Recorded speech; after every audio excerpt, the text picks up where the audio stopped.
Commission report.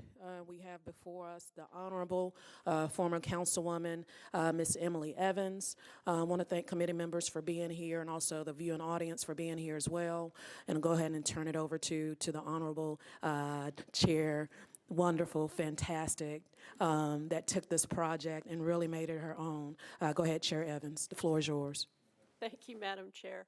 I appreciate the kind words.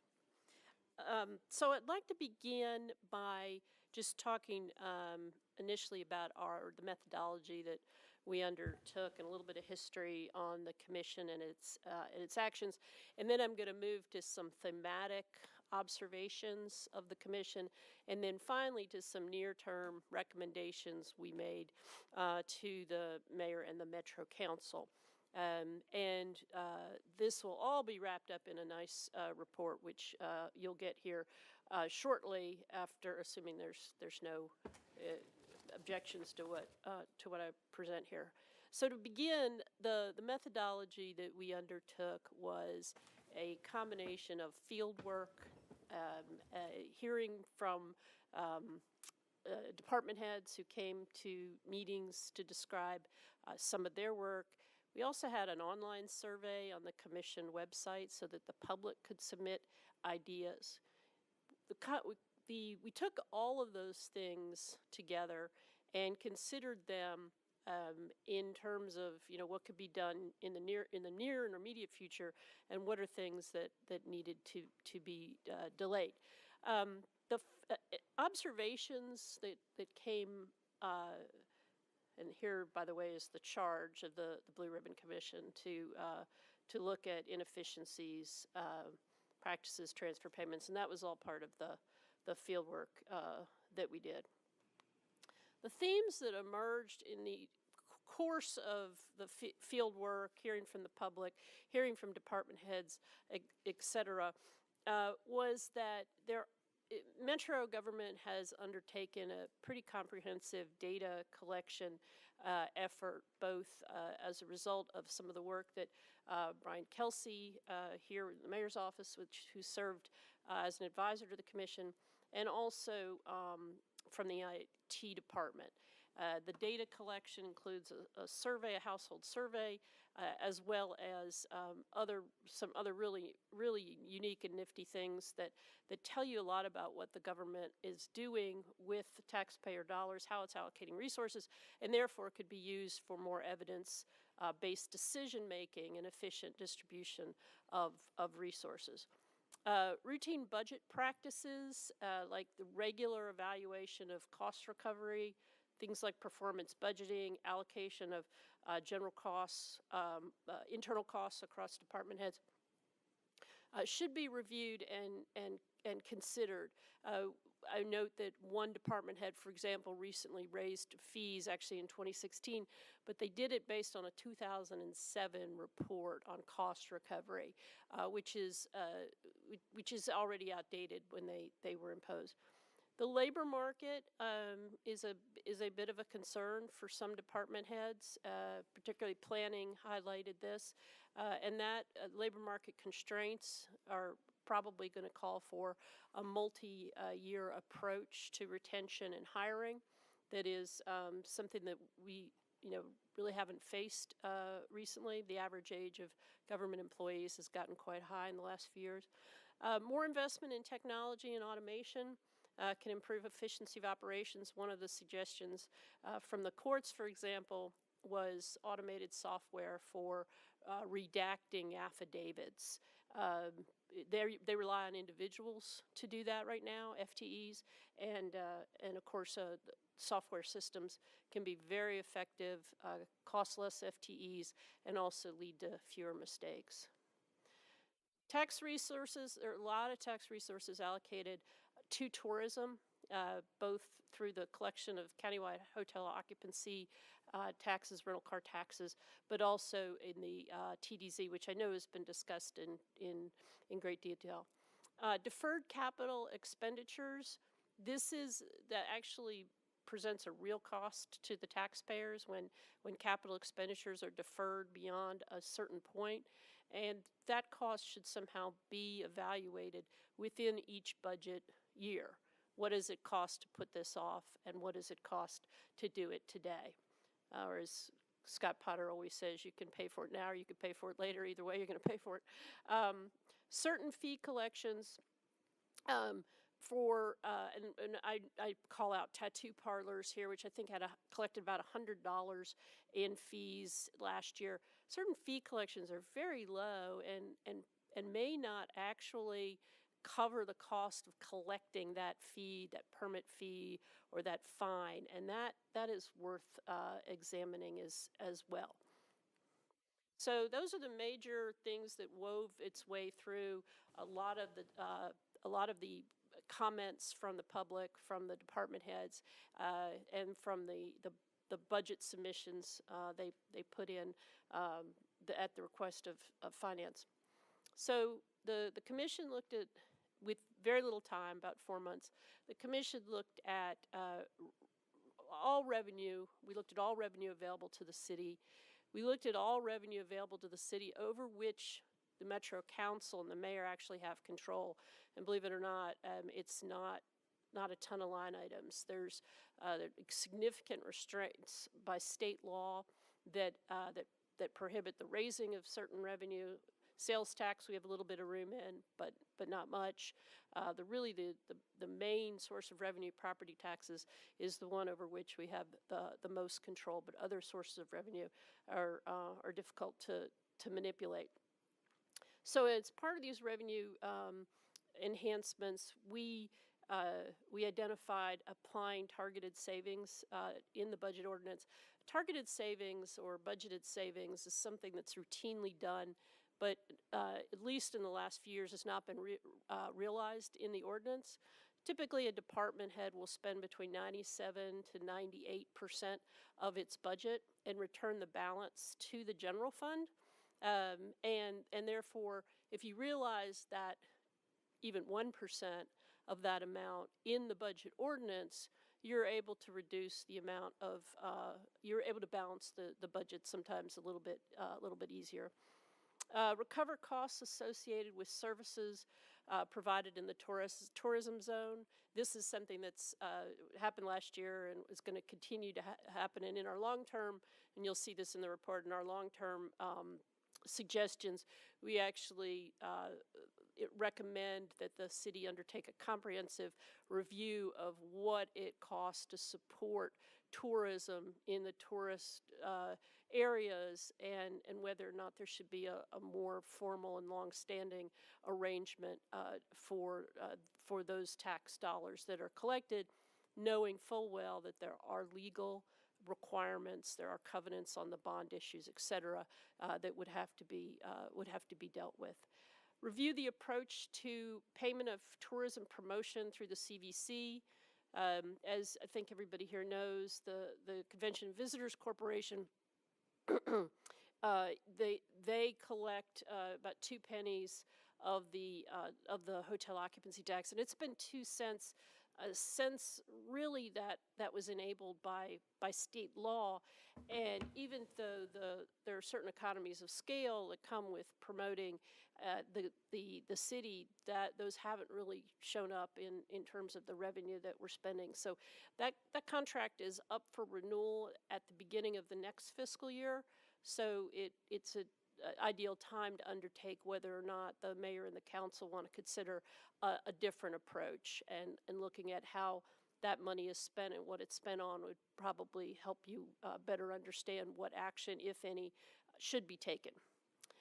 Recover costs associated with short-term rental enforcement. This proposal, I think, is coming to you in the budget ordinance anyway, with an increase in the fee, and I would, in line with that theme I mentioned earlier about regular cost recovery, that is something that should be evaluated regularly, as with all cost recovery. The second item in the charge from the Metro Council is cost avoidance. Overtime was an issue we heard a lot from the public about, and I'm certain it has to do with the newspaper coverage and media coverage of the issue, but it is an issue or a theme that emerges somewhat episodically, at least in my service on the Metro Council, and it bears understanding what the underlying causes of that are, whether that is labor market issues, whether that is poor management of shifts or other types of things, but definitely we suggest a good look at that. I think it would make the public happy because it clearly is something that's on their mind. Evaluate an assessment against courts for police time over a certain threshold. This is an issue that's been around for many years. The police are using precious time often in courts, and they suggested that try to be curtailed, and that of course feeds into the question of overtime and whether or not they're properly staffed. Automated redaction software, I mentioned that earlier. That's consistent with the theme. Evaluate Metro's real estate footprint for efficiency and divestiture. That is something I know that has been discussed, and I know that there are some feelings about that as far as how the process is supposed to be handled. And then making sure copier contracts and software purchases are centralized. It appears that it is, but they're not. Not every department head is apparently aware of exactly how that's supposed to be handled. Cost savings. There are certain internal functions that could be more centralized. One comment in our meeting was position control, for example, across departments to make sure that there's the right hiring the right people at the right time. Begin implementation of data analytics around 311 data. As I mentioned earlier, the IT department has done a really neat job, and we got a really great presentation on what data is collected and how that data can be used for evidence-based decision making when it comes to the budget. Same with the household survey, which gives you a really great look into what the public thinks on a longitudinal basis about how their government is serving them. Next one would require a charter amendment, but both the sheriff's department and the police department brought this up, which is to transfer some civil enforcement from Metro PD to the sheriff's office. It again would require, I'm sure, a charter amendment, but something to think about. Implementing or enforcing civil enforcement by the sheriff's office is a little less expensive than with MNPD. Develop work mobility program. The state has had some luck with this. We have a lot of people who spend most of their time their working days in the service of Metro in the field, and having them come into the office to start their day and then go back out into the field could results in higher real estate costs. You have to have an office for them, but also it's unnecessary commuting oftentimes, and that could be beneficial. And then evaluate mowing and right-of-way maintenance programs throughout Metro. A number of state governments, for example, have undertaken right-of-way programs that rely less and less on lawnmowers and more on vegetation that is native and doesn't require as much maintenance. So you move away from fescue and towards other plants, and have had some decent luck with that as well. So we worked from about January until April, which is not a ton of time to get more than this work done. We have in the appendix to the report about another probably 40 or 50 ideas that came from public department heads, field work, etc., that we will continue to work on once we see what the Metro Council decides for this budget and the things that you choose to do, and we can dive deeper into some of the things you may choose not to do, and try and augment that understanding or your understanding of that. one suggestion that was made as a next steps from the Vice Mayor was to suggest that members of the Blue Ribbon Commission participate in a Budget and Finance Committee retreat if one were to occur in the next term. I know everybody will be busy this summer with other things. And then ask the next Budget and Finance Committee chair to include some of the, ask the next the budget chair to include in the budget responses to some of these recommendations that the committee made. And with that is our first annual Blue Ribbon Commission report. I'm happy to take any questions.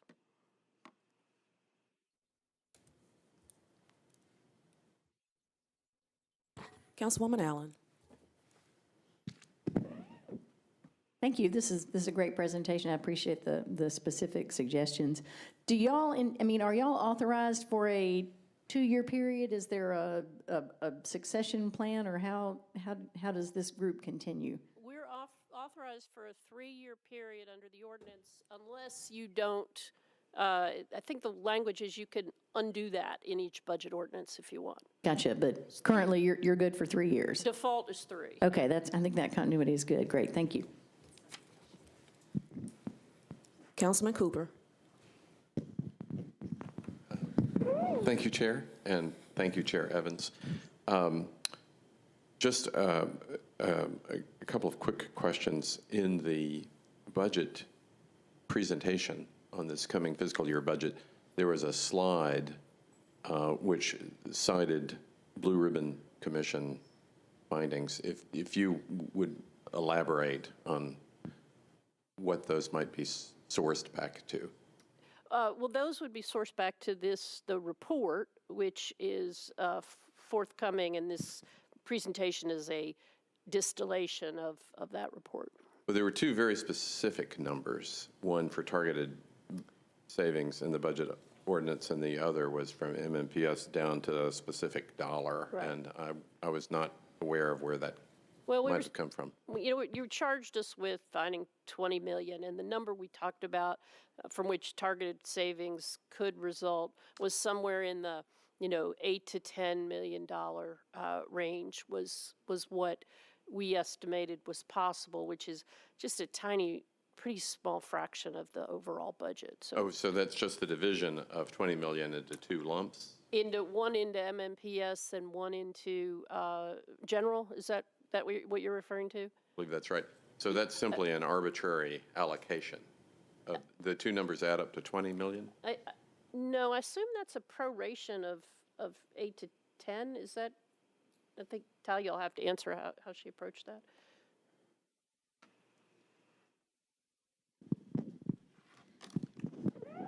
The current year for budgeted savings is about $11.5 million. And because we are projecting to do a little bit better in the current year, the recommended budget actually increases that savings to a little over $12 million. And then we also came up with an amount for schools, and we did not want their appropriation to be any higher than 1% of their total budget, and they had already estimated at about $3 million of vacancy turnover in their recommended budget. So we came up with the difference of the $6.2 million, which got them to just shy of 1% for our targeted savings amount. Yeah, and it's important to keep in mind, schools is the same as the general government. It's all people. And if they're reporting vacancy rates, then they should have some left over. But fundamentally, these numbers, very kindly, Talia was expressing, are generated by the administration, and they were not in the report to that specificity. I think we had just a general number to cover the whole government. Okay. And so the specifics came from that. Thank you. And then if you would elaborate a little bit about when the targeted savings need to be recognized. There's 2 ways to do it, and it's really a policy question as to which one you choose. The first way to do it is to actually put it in the budget ordinance so it appears in red at the top with a minus sign. So it's essentially deducted against the appropriations, and therefore means less money needs to be spent in order to balance the budget. Does that make sense? That does. And our current system for the current budget is, or we recognize it on the front end or on the back end? You're doing it on the front end? You're doing it on the front end. Right. And the other way of doing it, I'll just mention it because we've done this in the past, but it makes it a little bit more difficult. And that's you pass the budget ordinance, and then the departments are told to achieve certain targeted savings, and then that money goes into the fund balances at the end of the year. So it's whether you get the same result. It's just a question of whether you do it on the front end or the back end. And then on the state of play, so to speak, on the reimbursement of tourism. I know last year there was a $10 million MOU. Has that been re-upped? Yes. That has formally been re-upped and passed? Because I know last year it was going to be $10 million and then a much smaller amount in the future fiscal years. Yes, we have an updated MOU with the Convention Center Authority for FY20, and it's for $10 million. And it also is for $10 million as opposed to the smaller number that had been the previous number. Okay, thank you. And does that appear in the budget presentation as other revenue? Is that coming in the other revenue line? Yes, it is. Okay, out of that approximately 20 million, 10 of that is this other revenue. Okay. Thank you. And then just as a point of clarification on the appendices, none of those have been scored, so to speak, by finance about what the savings, for example, the Sheriff's Department in serving papers, might that be? No, there wasn't sufficient amount of time to actually, we don't really have a scoring system, I guess, here in local government, but there wasn't enough time to, with the budget, we began work at the same time that the finance department began work on the budget. So in this off season, if you will, that's the time to accomplish those things once you've passed the budget. We can actually look a little bit more closely at those recommendations. Thank you. Thank you very much, Chair Lady. Thank you. Thank you so much, Councilman Cooper. Are there any more questions?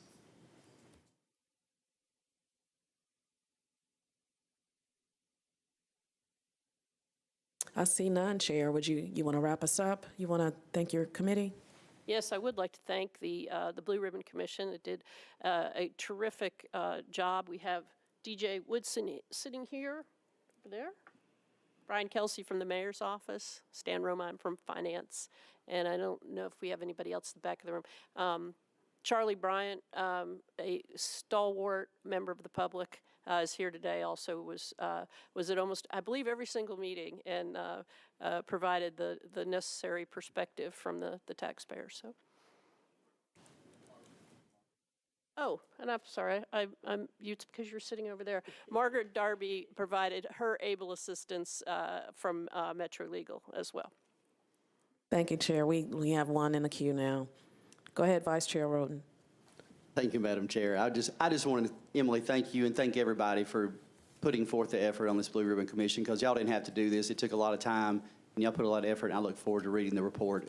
And I just want to thank y'all. Thank you. Thank you, Vice Chair. I also want to take a moment to again thank the Honorable Chair Evans in this feat, the time constraint, the input, the feedback. You really took this at the horns, and you've done a great job with this, considering. And your recommendations are in the proposed recommended budget. We look forward to you continuing the work. I believe your all's terms expire 2021, I believe.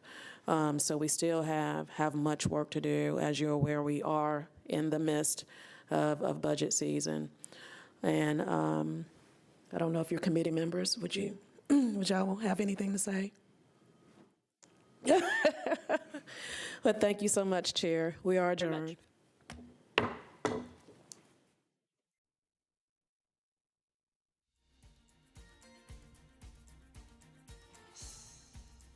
This has been a service of the Metro Nashville Network. If you would like to see this presentation again, or for more information about this and other programs, visit nashville.gov.